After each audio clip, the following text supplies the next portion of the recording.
seemingly a little bit uncomfortable. The thing is, it's so hard to attack jungle when Bengi also has a really strong performance on Nunu, and you kind of have to cover both those bases while also banning the Kalista. There's no way that Steelback can go up against Bang's Kalista. We saw what Def did when he got that champion versus Steelback. Very interesting bans coming in so far. Lulu, Azir, and Cassiopeia already taken out, as well as getting YellowStar off that Nautilus. YellowStar did a fantastic job of locking down Bang in their last game, and it really prolonged that game by quite a long time. No focus on the junglers just yet. Gragas, Sejuani, Rek'Sai, all up there. Rek'Sai still 100% picked or banned at the mid-season Invitational. Urgot taken off the table. We've seen Steelback running it.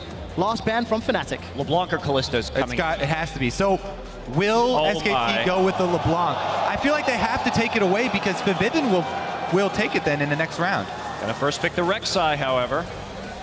We'll have to see whether or not Febiven does prioritize that LeBlanc, and more importantly, whether it can work against Faker. They've already targeted Faker with 2 bans. I don't see why they would not pick the mid lane champion here. And giving away not only the Rek'Sai, but also the LeBlanc to SKT is just so much mid-game power. So Rek'Sai, so far for SK Telecom, has really worked. Bengi is professionally undefeated on Rek'Sai so far. No pressure for Fnatic then. Let's also take stock of the fact that all of the top laners, maybe we can ignore Cassio for Huni, are still available. So the likes of your Hecarim, the likes of your Rumble. True. We'll see what Huni and MaRin decide to prioritize, and very importantly, when they decide to lock those picks in. I feel like they can wait on the top lane right now since it hasn't been focused at all in bans. There's so many options open. Wow, he's gonna blind pick the Sivir here. The Kalista and Urgot are already banned out. So this is definitely something that's strong for Fnatic, is having Steelback on the more teamfight-oriented carry, being able to use that Sivir speed for the quick movements in the mid-game map control. That's where they attacked SKT last time. That's where AHQ attacked them, trying to make those quick movements early on. I'm very interested, though, because the laning phase did go quite poorly last time as well, and Bang did pick the Lucian into the Sivir, was up 25 CS at 10 minutes, and they pretty much had to abandon Steelback to farm at his tier 2 turret after it was destroyed and make plays on the top side of the map with YellowStar. We'll have to see what YellowStar decides to play if this Thresh gets locked in. YellowStar's only other champion he's played this tournament was the Annie, and it left much to be desired. We'll see what YellowStar prioritizes. The Corki Thresh lane for SKT, leaving both of their solo lanes to the last round. So I'm still gonna be on the fence about this Corki. Maybe they flex it, but I don't see why they would go away from the Lucian for Bang since it's been such a strong pick for him. I don't think they're going to play Corki in the mid lane. That has never happened in Korea, so I would be quite surprised, but you never know what Faker's going to do. But they're so good, SK Telecom has been very good about hitting Corki power spikes with that Trinity Force and taking down early turrets, so just about that 15-minute timing. And that's something that Fnatic have struggled somewhat with in the past, knowing when to actually pick those fights. They tend to just go all in all the time, and it does not always work. Slow pick and ban phase here as both teams taking their time. The pick of the litter for junglers as far as Reignover is concerned, we were discussing either Gragas or Sejuani. Yeah, definitely going to be the Gragas. If you want to try and keep up with Rek'Sai in the early game, you pretty much cannot go with the Sejuani. Her early game falls behind Rek'Sai substantially. We do see the Alistar support for YellowStar. So Huni leaving top lane to counterpick, the player with the highest team percentage damage for Fnatic. And we'll see whether or not Huni can carry Fnatic once we get into the game. Last round of picks for SKT, where are they going? It's a little bit interesting so far because is SKT going to go for a more siege-oriented composition? Are they going to play for a more high-damage late game mid laner as well? There's still that possibility coming in, but it's going to be Ezreal for Faker. One thing I want to highlight, when Fnatic lost games in the final in Madrid in the European LCS, it was against range poke from Unicorns of Love. Fnatic really struggled to deal with that. And actually, this is a composition that SK Telecom ran a lot. very early in this season. Since then, some of the kiting comps have fallen away as more hard CC and crowd control has entered the game a little bit, but Faker is really a wonderful mid-Ezreal player, and we've seen him just get some pretty spectacular solo kills, and he also has an incredible presence on the map with True Shot Barrage. What he will do is he will constantly fire it into top and bottom lane just to chunk out the enemy laners and help his teammates in terms of the laning phase. I am very curious if we're looking at a lane swap situation here too. Whoa! It's going to be the Hecarim, of course. So we will be seeing YellowStar for the first time on Alistar. We will be seeing our first Ezreal of the tournament in the semifinals. Huni on a champion he is rarely allowed to get in Europe, but it has yet to provide fantastic results here at MSI. And MaRin as well, 13-1 all-time in his career on Maokai. It's been one of his go-to champions, particularly this season, and he's just been dominant on it in terms of team fighting. The other thing that I always like to point out about MaRin is that his affinity for buying those early home guard boots. Now, Maokai is the one top laner that I haven't seen him do it that often on. He does it on Rumble, he does it on Nari, he does it on Hecarim. I'm a little bit sad that he's not on one of these champions, but he should be able to contain that lane. And just talking about the Hecarim, Huni preferring the Smite teleport as opposed, Ignite teleport as opposed to the Smite teleport. We'll see whether or not Huni can get aggressive enough in lane. Team comps locked in for the first match of this best of 5. And both teams will be swapping blue side, red side throughout the series. I actually am kind of excited for Fnatic early on here. Before the Trinity Force, duo Trinity Force get completed, if they can make some of those early moves, the early teleport from Huni coming in, and the speed boost here from Steelback, they might be able to try and make another strong early run at SKT. Well, we'll see if they can make it work. You guys at home and in the crowd, you know what to do. Hit us up on Twitter at LOL Esports. Use that hashtag SKT win or FNC win. Let's tear the roof off the house as we load up onto the Rift. For the first time in the semifinals, Korea versus Europe. Fnatic needing to improve upon their performance from yesterday. And they've got all the tools they need to make it happen. I'm really interested that SK Telecom picked this composition after it's been so long since we last saw them play it. It's a really comfort comp for them, and I think they're just trying not to show their hand early on in this series, see if they can take a win with something that they haven't really had to practice, something that they're not going to have to reveal too much about what their picks are going to be, especially if they go through into the finals. And there's something I do like about the mid lane Ezreal. Europe flirted with it a little bit during the middle of the spring split, but primarily the style of fight, peel, land poke, and then secure objectives. Fnatic really struggled with it. Power of Evil played a mid lane Varus, completely catching Fnatic off guard and securing objectives. It also makes sense, too, that they would ban the Nautilus in this composition and then early pick the Thresh so that they eliminate some of the ability to make picks. Yes, there's still the Alistar headbutt combo, but it's a little bit less reliable. And they have the Sivir, so some decent engage here, but it's going to come down to Huni's teleports, I think, pretty clearly. That's kind of what Fnatic lives and dies by. So as long as SKT plays more conservatively early, watches out for some of these roams, I think that they'll be quite able just to farm up into the power spike. Well, we do see YellowStar. A little bit of pressure. Febiven got that early ward into Brambleback camp. Fnatic decide to peel away. Relatively shallow wards across the map. Both teams playing quite safe, and it doesn't look like we're going to get that lane swap as Huni is starting on that Wolf camp. It looks like we will take Gromp for Fnatic right here, so they will have that XP advantage going into lane. Didn't really help them last time they were in this matchup, however, as we did see the lane get chunked out pretty severely early on. And Bang and Wolf already in lane. Gonna get their way closer to that level 2 power spike. Let's see what Steelback and YellowStar can do. Steelback really struggling during the laning phase of this tournament. But he did show in the mid to late team fights against SKT yesterday. It was significantly improved. To try and help him out, YellowStar has also started the heal first on Alistar to heal back up from the Gromp. And they're going to try their best to CS under the turret here as they've given up the early shove to SKT. They do have the extra experience, though, once the waves do even out. We did just catch a quick glimpse there of Huni in the top lane. Remember, no flash or teleport, so Bengi potentially with an easier route to securing kills for SKT. We'll see if he decides to prioritize that lane. As it stands, bottom lane pushing against Fnatic, and top lane appears to be for the time being. And Faker really respecting the early gank moves possible with the Gragas here, playing very far back with Ezreal. Going to be really difficult to make anything happen for Reignover in that mid lane. Yeah, Reignover a bit low right here compared to Bengi, though. He does have to be a bit careful.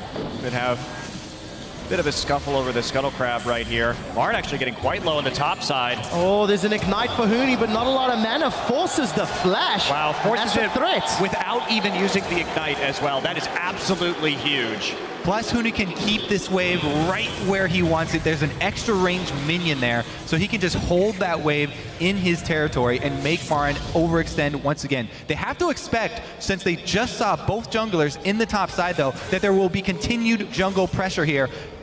Reignover better move over quick. We'll see if he does. Does make it up to the tower. Summoner spell available. Huni's got some mana back.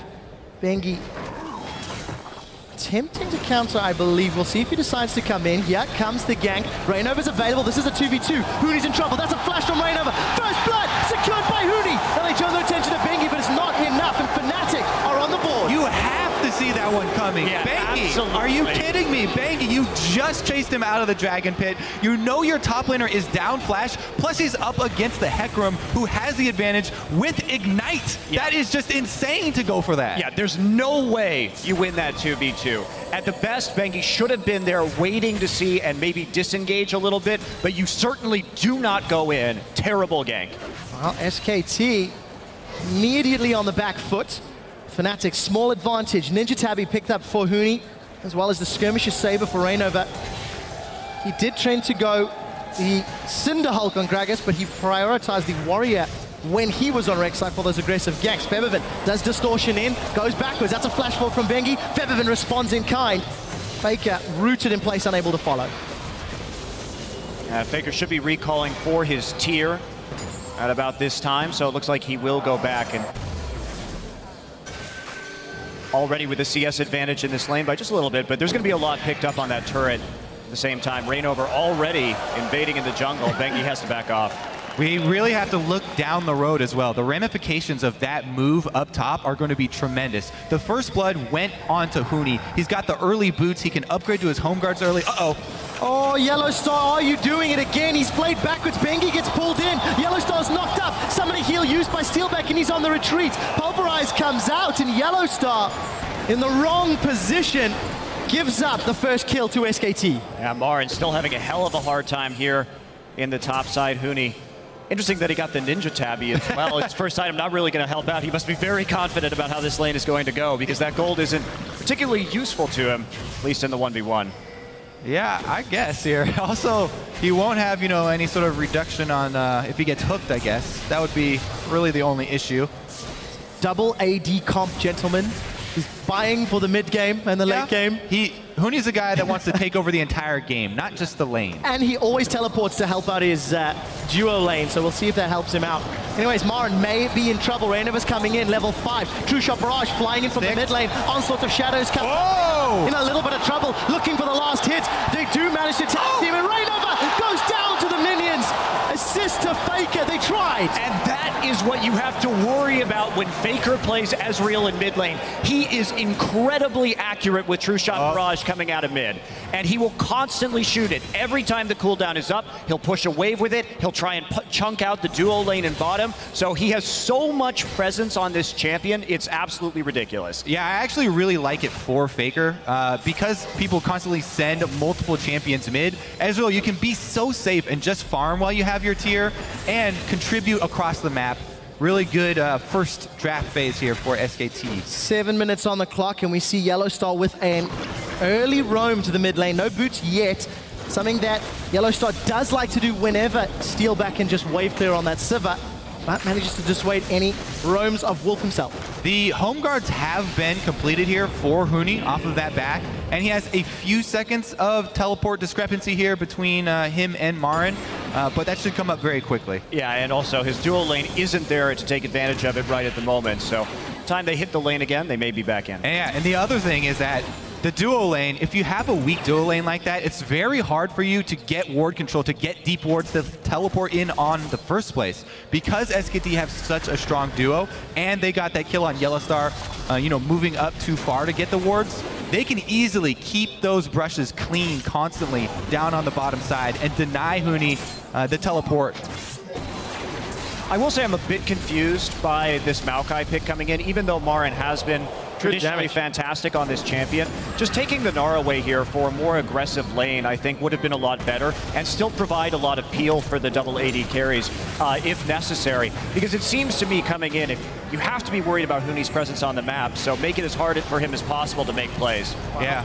Huni's trading with MaRin. And also one thing to touch on, this is quite reminiscent of yesterday's game. Fairly slow laning phase with SKT just getting marginal wins across the majority of the map. It's only Huni that's doing well in the top lane. But just like yesterday, we're now seeing a huge CS differential open up between Bang and Steelback. It was 25 at 10 minutes. It's already pretty close to 30 at the moment. And that's going to be pretty problematic. And I will say most of the time in Korea, Faker. Wow, it even happens to Faker? That's personal. And farming. His true shot barrage is insane. I don't know if that one was insane. Hey, that was all right. It's a double whammy. It's a double whammy, man. Okay.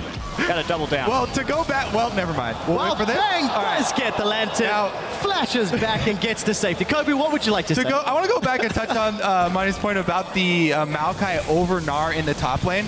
Uh-oh, good exchange here for Febiven, but Faker able to dodge. Bengi! He's managed to knock up Febiven. Febiven gets munches, a double teleport to the top lane. Huni has jumped forward. Faker's being ignited, the barrier's now up. Here comes Reignover, he gets a double barrel body slam. MaRin on the back line as it's a 3v4. Faker continuing to spam out Mystic Shot after Mystic Shot. Faker's on the board. Faker, playmaker, manages to get the flay onto YellowStar. Now he's in trouble. You can't milk those horns as he flashes back. We do see the box going down as some range damage lands from SKT. Fnatic trade 0 for 2 in that fight. And Faker throws out the true shot. Insane! No, but they're going to take up this dragon, but that just illustrates the point I was about to bring up about Maokai versus Gnar. The main thing that Maokai does have over Gnar is on-demand teleport impact. He's very, very consistent. Gnar, you kind of have to work around the rage bar, and when you're facing a team that has Hecarim and Sivir, you don't always have the choice of waiting around that and being able to work around it. So maybe they were respecting Fnatic's ability to pull the trigger very quickly, and they just want a more responsive top laner. It definitely worked out there for him in the mid lane, and that's going to be a huge, huge lead here for SKT, already on the board with their first dragon. And we take a look at this too. So Faker going to land the Mystic Shot right at first and then shift over to the side. Bengi already here isn't fooled by the fake LeBlanc walking into the river. And by this time, of course, Huni comes in, but Faker has barrier, so really difficult. Huni does get baited in a little bit. And then the rest of the fight, Faker's able to just shoot in more Mystic Shots from the periphery while they wrap up multiple members of Fnatic. Well-played team fight indeed for SKT. They secure themselves a 1,000 gold lead. Reignover is hooked. Death sentence is landed. You are sentenced to death, son. SKT chasing. Oh, I spoke too soon. Explosive cast knocks them back, and the fat man gets away. The exchanges from Faker are already really, really finding their mark on Febiven. He's been able to upgrade very quickly. Now he'll get working towards his Muramana even faster, counting auto attacks as well. Plus, we do have to give a shout out to Bengi because after the first really poor choice for the gank, he's made up for it very quickly. He's kept up his map presence. And Huni doing some work on MaRin, but not able to bait him in. Well, this time around, Reignover forced to use that explosive cast defensively. Not available. Aggressively, Bengi's going to tremor sense his opposite number through the river. And SKT, a successful roam to the mid lane. There will be a lot of damage. They're probably going to take this one at 280 carries and very risky wave clear if Febiven wants to go in. Well, taking this mid turret is absolutely huge for these poke compositions as well. They can open up so much of the map. And, oh wow, as we see Bengi going in, actually. Oh, Wolf manages to connect with a death sentence, trying to make it two. The flash, the body slam. Bengi follows through with a flash of his own. Lantern's available and gets out. Reignover refuses to go down. He keeps on making all of these escapes, and they're really well-played escapes, but he's getting caught in the first place. And it's costing him a lot of cooldowns. No ultimate, no flash available. Ultimate will come up soon. I want to touch on MaRin's Maokai build a little bit because I'm not sure a lot of people know what he does, and a lot of the Korean and Chinese Maokais. What he does is he builds Catalyst into Shroud or Cowl, and then builds either Shroud or Cowl after that, as we see Fnatic coming in on Bang. And Bang's going to Valk away. Steelback looking for more. Huni, do you want to dive? Summon a heal used. Bang trying to dodge. Fear throws him against the wall, but Steelback doesn't connect to the boomerang. Turret aggro will be on Huni, and that is a kill on the board. No one from SKT to reply, but they do get their third of the game. Plus, with the home guards, Huni can just base and run back to lane really quickly here. Shouldn't have lost anything up top. So very good use of time there for Huni. Able to get something for that bottom lane. And I think important to note, Steelback only down 12 CS at 14 minutes. That roam from SKT maybe costing Bang some CS. They did get the mid tower though. Touche. So fair point. the goal he did get For Steelback and CSing, this is impressive. I know that's quite harsh, but he's struggled in his 5 prior games. And Fnatic have given him a kill as well, thanks to that roam from Huni. And now they're fighting over this red buff, Cody. No, they're not. I was waiting for the fight. I'm like, come on, go in. Febiven heard you. Faker. So what I want to touch on that Maokai build as well, since I didn't get a chance to finish explaining it, is that it's more well-rounded. Yes, you don't complete a big core item immediately, but it makes it so when you TP in the mid-game team fights, you can deal with all the types of damage that are coming your way very efficiently. So it's really all about powering up for the mid-game before you complete like a Frozen Heart or Spirit Visage or anything like that. I definitely agree. And on top of that, you don't really need to rush into the Righteous Glory with this team. Most of his teleports right now are going to be those defensive teleports that we saw like mid, where Fnatic are the ones trying to get the initiation on the double AD, and he's going to be more of a peeling Maokai. Tag, you're it. Faker does connect down bottom, but the minion wave cleared out by Steelback. Oh. Bengi got that blue buff. Ooh, he's just borrowing it. So you're saying he's planning on dying soon and then transferring it over to Faker? It's not, but I'll go with that. I can get on board this theory. Complex blue buff strategies. Korean blue buff strategies, if you will, MonteCristo. Faker, 131 CS, very close to Febiven. Every time we look at this mid lane, Febiven's trying to poke Faker out, but it's not really garnering a lot. Bengi with the blue buff and the cooldowns. Can he get in? Huni is going to gallop to safety. And MaRin's actually quietly taken a CS lead after being behind in this lane as well. After he got some items, Huni wasn't able to bully him that much anymore. And I do think that part of this is Huni's itemization here, because he hasn't built to actually deal with MaRin's Maokai magic damage. So the trades have been pretty favorable as time has gone on. Yeah, building for the cross-map plays, trying to get a little bit of armor in so that he can build the Trinity Force first without having to sidetrack himself and get cloth armor on the side. We'll see, though. Next dragon coming up in 22 seconds, and both teleports will be ready for this one. And Faker gets the red buff since he didn't get the blue buff. Bengi felt bad, so he donated him something else instead. Manages to make at least that play work. SKT still hold on to that 1,000 gold lead. It's around 1,200 at this stage in time. You see the cowl picked up there for Bengi, some more tank stats for MaRin, and Trinity Force spikes getting closer and closer, and we'll see whether or not that's going to give SKT the power they need. Yep, Fnatic already prepping for the second dragon here. Bottom turret down, deep wards inside the jungle, and they've already started it, actually. Prep completed. Wow, that's not a lot of contest yet. Teleports available for both MaRin and Huni. Here come SKT. Teleport into the pit. It is earlier than Huni's. Huni has not channeled yet. Not getting. Dragon secured for Fnatic, and it looks like they're on the retreat. He's getting home guard. Grab control. Canceled his Huni bait. cancelled it. Yeah, just staying there right now. Fnatic intelligently just pulling out of that fight, but SK Telecom really not there with any setup whatsoever. And now they have TP advantage, which is huge for this Fnatic team. Plus, they already committed to shoving down the mid turret here. So even though Fnatic are all spread out, they would have to shove really deep into Fnatic territory to get another objective. And Huni gets to push the lane all the way up to the top turret. And I think we have to touch on the fact that that was a smart dragon play from Fnatic. They rushed it down, they had Crab, and they got out clean. And it's just after they had taken out the bottom tier turret too, so that's going to be very effective. I'm actually surprised that SK Telecom didn't commit more. There's a TP. Just kidding. We do see it. Huni is going to onslaught over. Flay backwards from Wolf. Is it enough? Ignite is ticking away. Huni takes through the wall. Does continue to throw out those rampages. Here comes Febiven. Febiven's chunked down from what was, I believe, a true shot barrage. Using the clone to scout out, and Fnatic on the retreat. So the teleport advantage nullified for the flash of Wolf. Maokai probably should get this top turret then. And because that teleport didn't gain them anything, that's a pretty big win for SKT. Good disengage there with the Thresh. And the flash on Thresh also not going to be too consequential, because the thing about SKT's composition is that having that flash on the support, Thresh is primarily here to create picks if he can, and also to disengage. Well, Bengi's going to be able to basically call chicken to Fnatic and just waltz his way out. Reignover opted not to use that explosive cast. Shiver is quite available in cooldown as they clear out those tunnels, and now Fnatic find themselves 2,000 gold down. They do have that very important dragon on their side. And Huni gets caught out, takes a full combo from MaRin.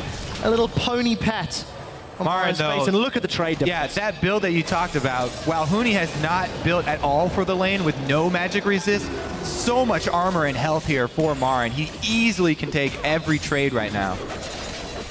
So we're getting very close to where SK Telecom is probably going to be at their biggest item power spike in this game as soon as Faker picks up the Trinity Force. You see them collapsing around blue. And they should be able to get this one. Fnatic in retreat. That's a flash from Bengi, Reignover rather, as Bang was trying to get the Flay down. So blue buff secured by SKT, and forcing Fnatic out of their own jungle, losing those outer turrets, now costing them presence in their own jungle.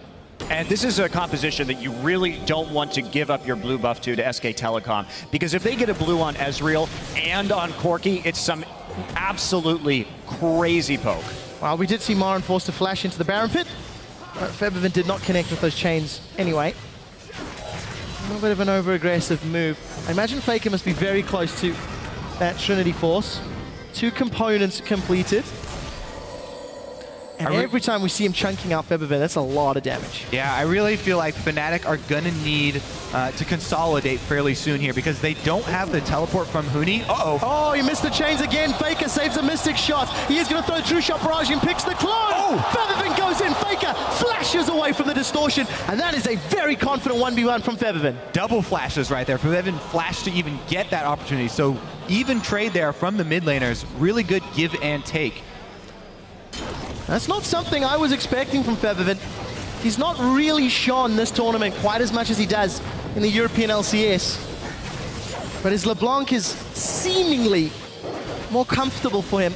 He's challenging Faker, despite needing to get past all that range of Ezreal. Well, as Monty said, this transformation into Muramana is about to come through with the completed Trinity Force almost at the same time. There it is right now for Faker, so you won't be able to get away with those trades for much longer. Yeah, this is where it really gets crazy. But the outer ring of turrets already down, so SKT really needs to aggressively advance their ward line at the moment and see if they can get this next dragon and then transition it into some siege. Fnatic have to be very decisive in the next few minutes. They cannot afford to get poked down by an Ezreal with fully transformed Muramana and the Corki. And not only that, yeah, I mean, he's just hugely up there in terms of his cooldown reduction as well. So the next blue buff should be very important for Faker to pick up also. Well, Trinity Forces across the board. Huni, Faker, Bang, all completed. At about 20 minutes yesterday, SKT and Fnatic started an eventual bloodbath that would result in a Fnatic loss. We'll see if Fnatic can find team fights, because they're just being strangled out of the game. They've lost control of their jungle. They're now 3,000 gold down, and SKT just keep inching their way forward. Yeah, this is a great time for them to shove, because without the teleport home guard flank from Huni, it's so difficult for Fnatic to try and wave clear this, even though they have Sivir and Gragas on duty. And look how much damage they got on the turret right there, just in that single wave. With the double sheens, they're going to be able to push it out really quickly, and the timing couldn't be better, because Fnatic has to defend. They're going to get hit by some of these skill shots, and then they're not going to be able to fight the dragon, so great timing. While they do find Wolf, he's been knocked up. Huni hops over the wall. That's Wolf down. Now they turn to Bengi. Bang is in retreat. Faker coming from the mid lane. Bengi gets hopped on by Huni. Chilling Smite is out. We do see the auto attack from Steelback with the True Shot Barrage. Hits 4. Now Bang and Faker with MaRin trying to shred them down. Reignover's in retreat. Huni's low. That's a knock up on Faker, and YellowStar knocks him into the waiting hands of Febiven. Febiven unable to close it out, but that's a double for Bang. That's a triple for Bang, and a 2 for 3 turnaround as SKT pile it on Fnatic. Great re-engage there from SKT to have the confidence even after 2 members get picked off and 5 members of Fnatic standing with no cooldowns and no resources left to pick up those kills. It's also just a testament to the power spike that we're seeing right now comparatively. Febiven in the brush looking for a pick. Can he get it? Stay there, don't do it. There you go, don't go for that. You're not 100%ing either MaRin or Bang. Points for effort though. Yeah. Opts into the safe play, and that means SKT will get Dragon number 2, and that lead continues to grow.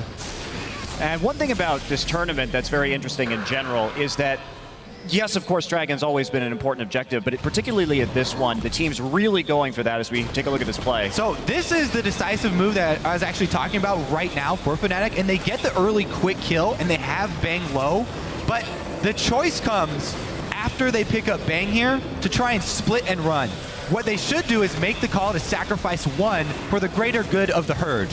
Yet, they decide to make a split move here, re-engage, Steelback sticks around also. You notice that they do have the Crab Speed Shrine as well, so they very well could have made that choice to sacrifice 1.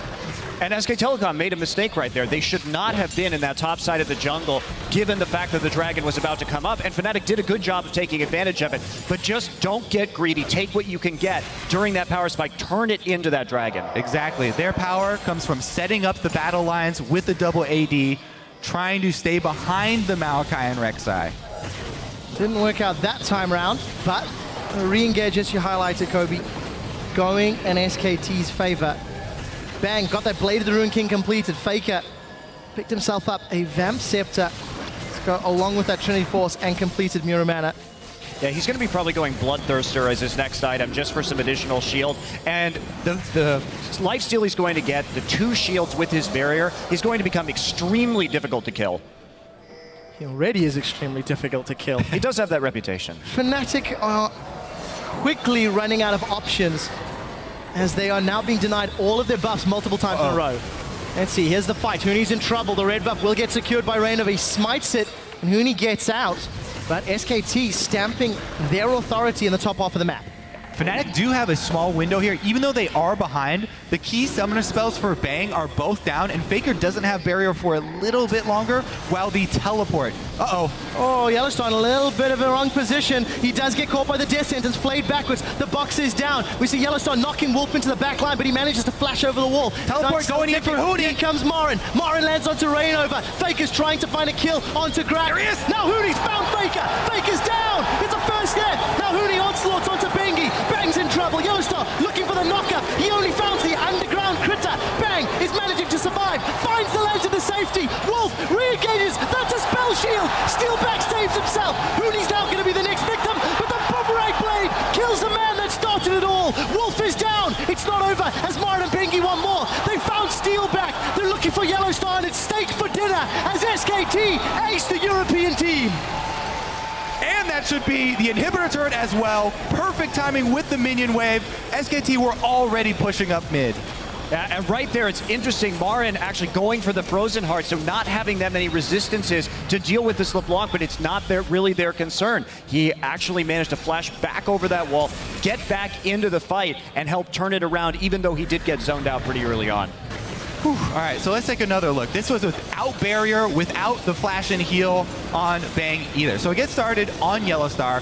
Alistar, thankfully, with that ultimate, able to take a lot of abuse here. Now, Huni, he had to teleport very far back to a ward that's out of vision of SKT. Comes in and takes down Faker at the very beginning of this, but MaRin is doing a lot of work on the backside too. Picks up Gragas, and then some really good peeling by that tank line, making up for the lack of summoner spells of SKT and buying that time.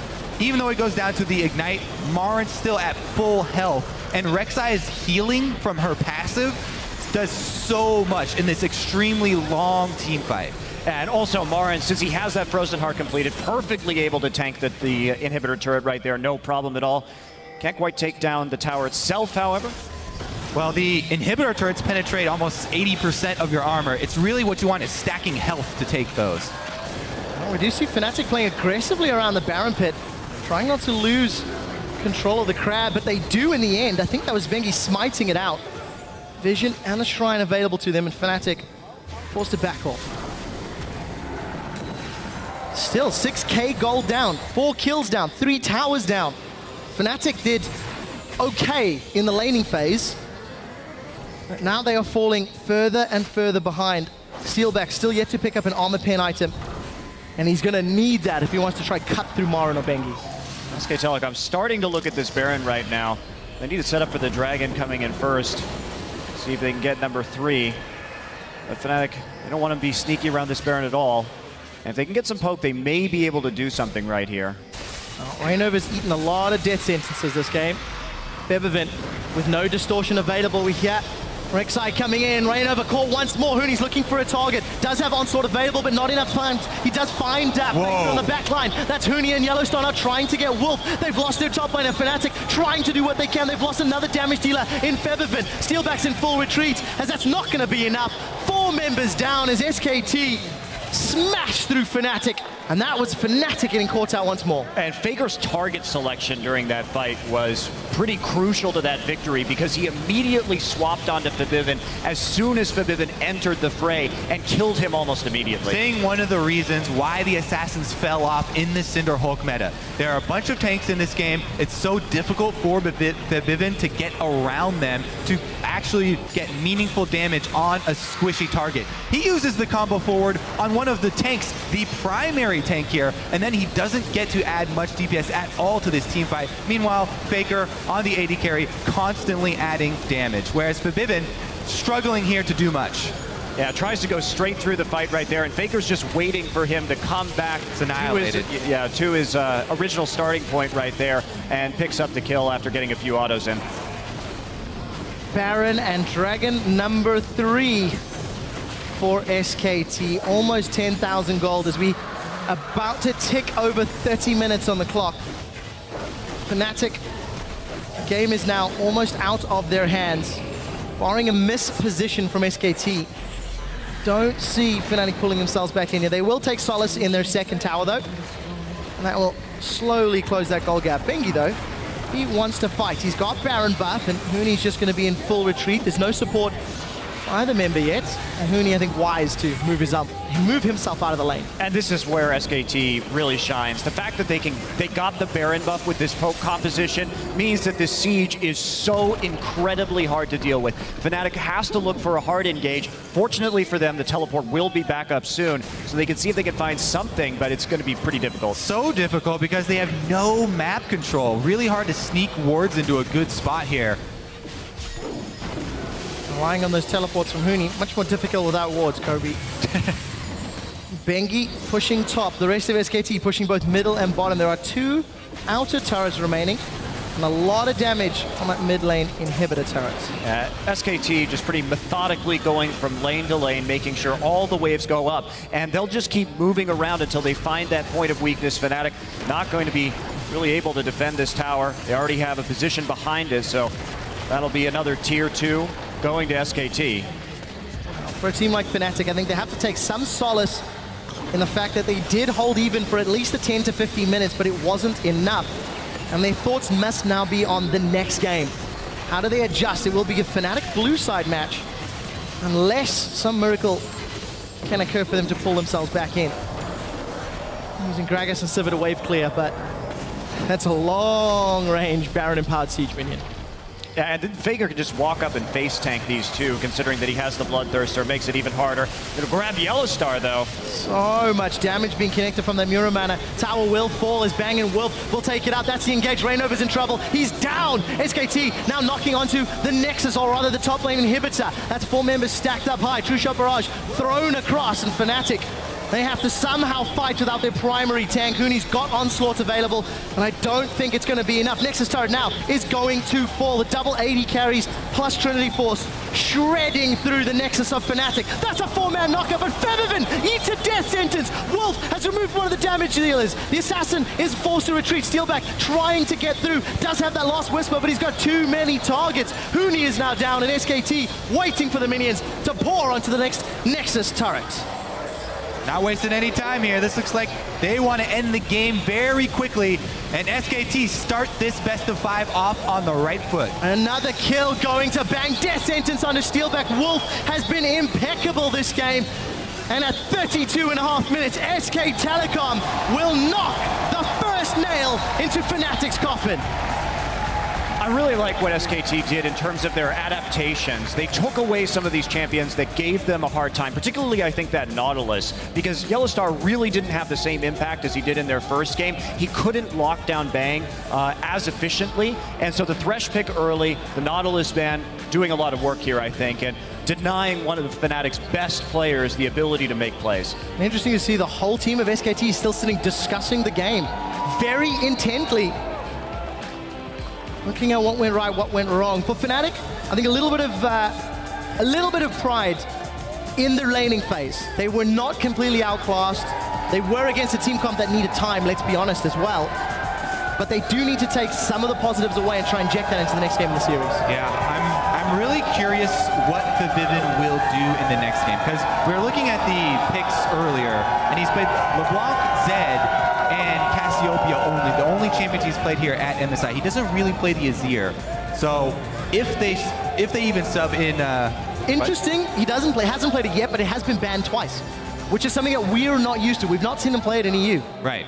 Could be a Huni pick. You know, he's already played Cassiopeia top.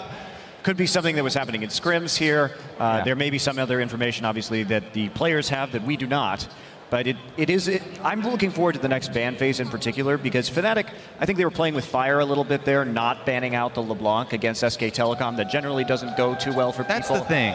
And they can't do it. So they certainly can't do that on blue side. So we did see the Rek'Sai high priority again. First pick for SKT. It is a high priority pick for Fnatic. You have to feel that will be one of the more contested picks. Now the Fnatic at blue side. Do SKT feel strongly enough to ban it away from Reignover? Plus, I'm very curious to hear if SKT have decided to sub in EasyHoon or not.